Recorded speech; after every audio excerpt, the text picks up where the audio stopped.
So Rey Mysterio joined WWE in 2002. Rey Mysterio came in and he did some stuff with Chavo Guerrero, but his first big match in the company was at SummerSlam with you. And that match is, so well remembered, so fondly remembered. Talk a little bit about getting to work with Rey, and I mean, because you guys opened the show, but you were one of the best matches on it. Well, it was the first time I ever wrestled a lucha libre type of match. Never wrestled a guy like that before.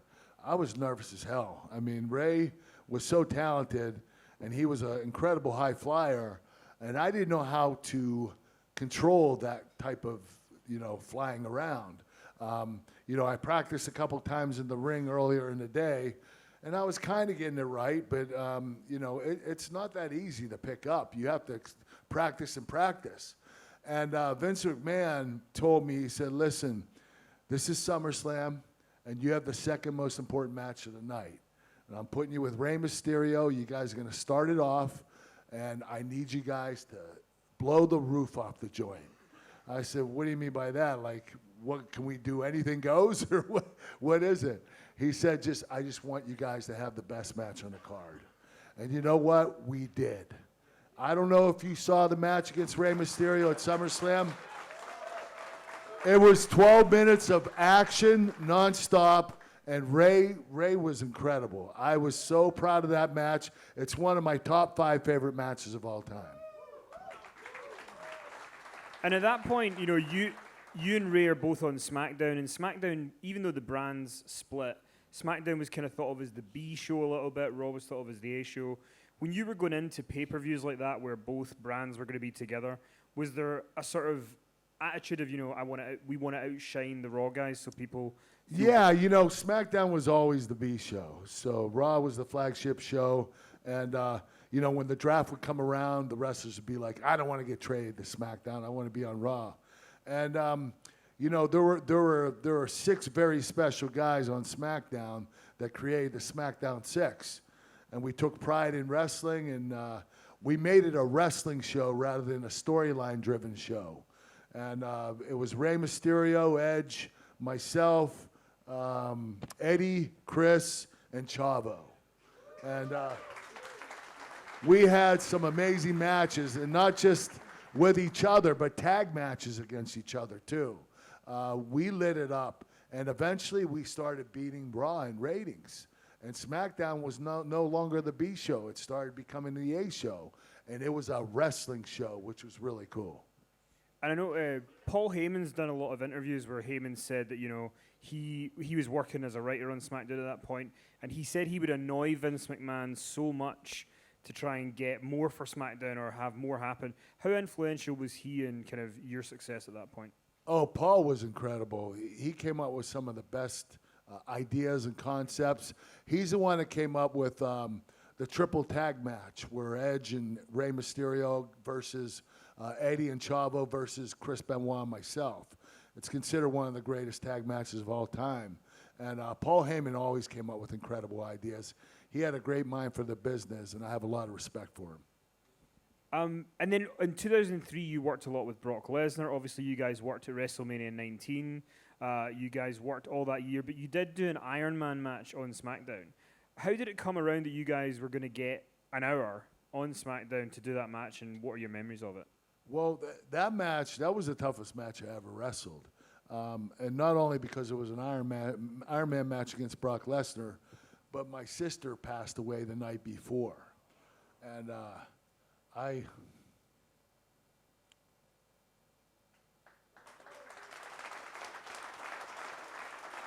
just trying to keep it. They gave me the option of going home and skipping the match, or going to SmackDown and wrestling Brock. And I chose to go to SmackDown in memory of my sister. I wanted to do this match in her memory.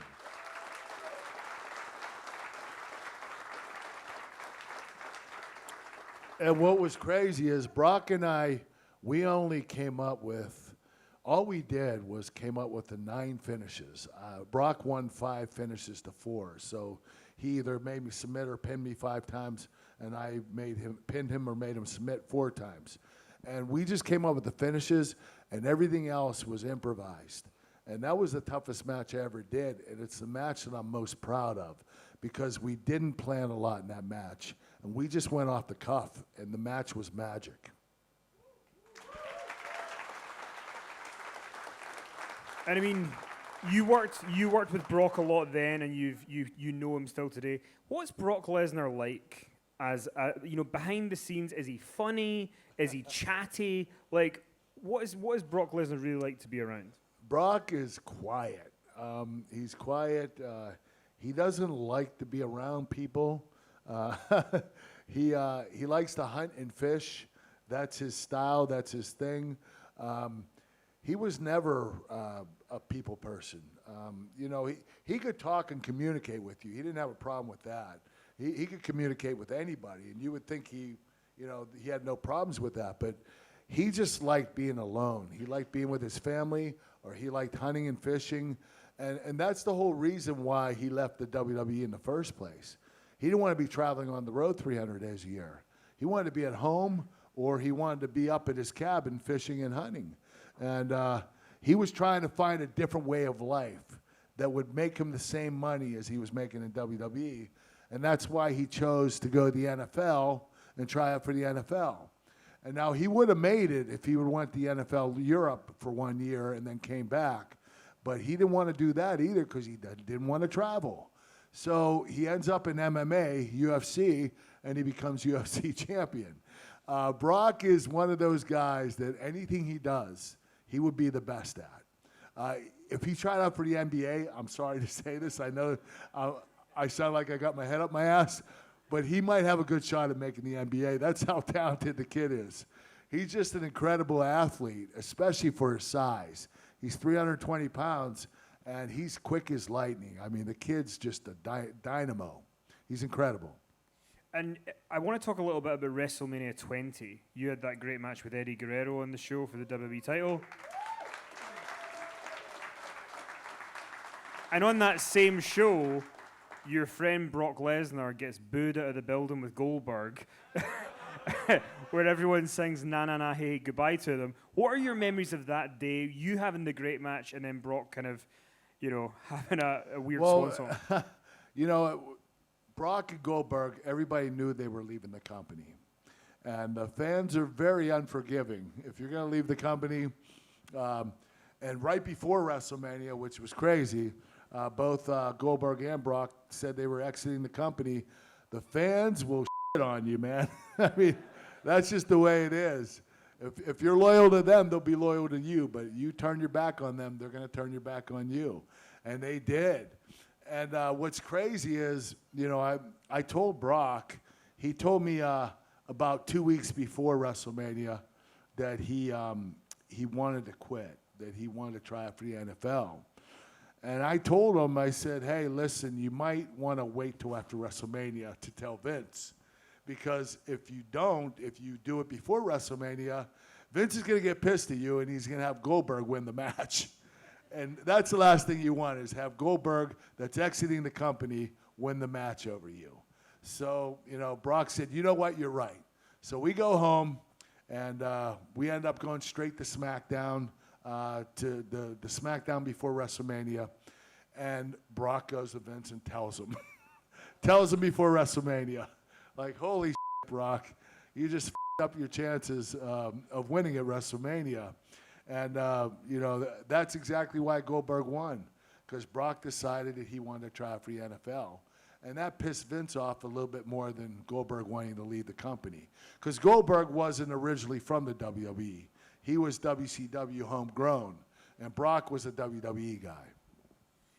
Well, I want to talk a little bit about your matches with Shawn Michaels. Obviously, there's the WrestleMania 21 match, which everyone talks about. And then you guys ended up also having an Iron Man match on Raw as well, a 30-minute Iron Man match. Where does he rate for you and your opponents? And also, why do you think it just worked so well with you guys? Well, anybody that works with Shawn Michaels is going to have the best match of their career. He's just that good.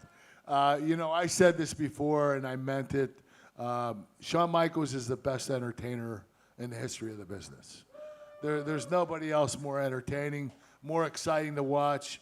Nobody else. Oh, thank you. I'll take that. The only reason why I don't put myself in the equation is I was only in the WWE for approximately 9 years.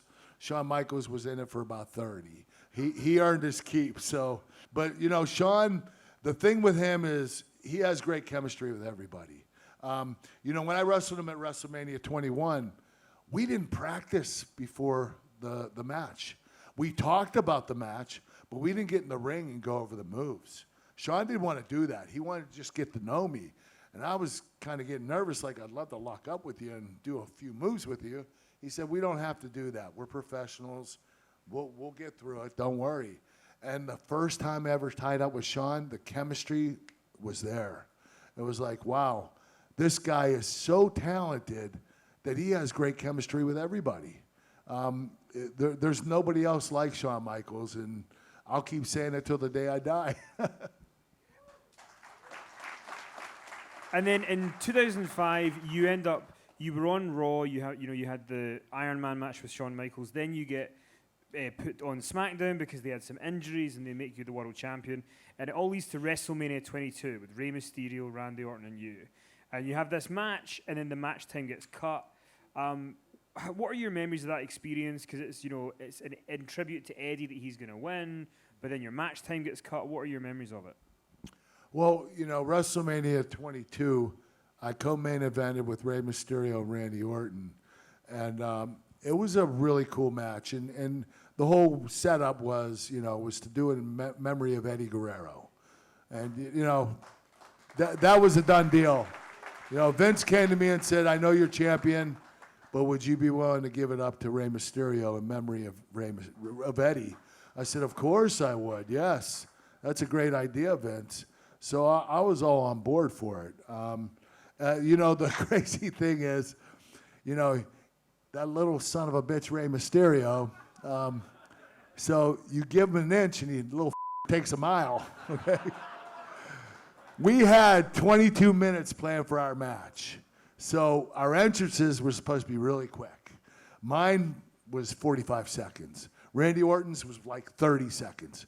Ray comes down and all this crazy Dr. Voodoo and he's going up and down the scaffold and he's taking forever, and by the time he gets a ring, he wastes 9 minutes of our time. So now we only got 12 minutes left to have a WrestleMania main event match. So we had to run through it. We had to cut a bunch of stuff. Thank God the match actually came across pretty good, pretty damn good. But it shouldn't have. It should have been a disaster the way it was set up. It was the worst nightmare of my life, the worst WrestleMania nightmare of my life, besides the year I wrestled with a broken freaking neck.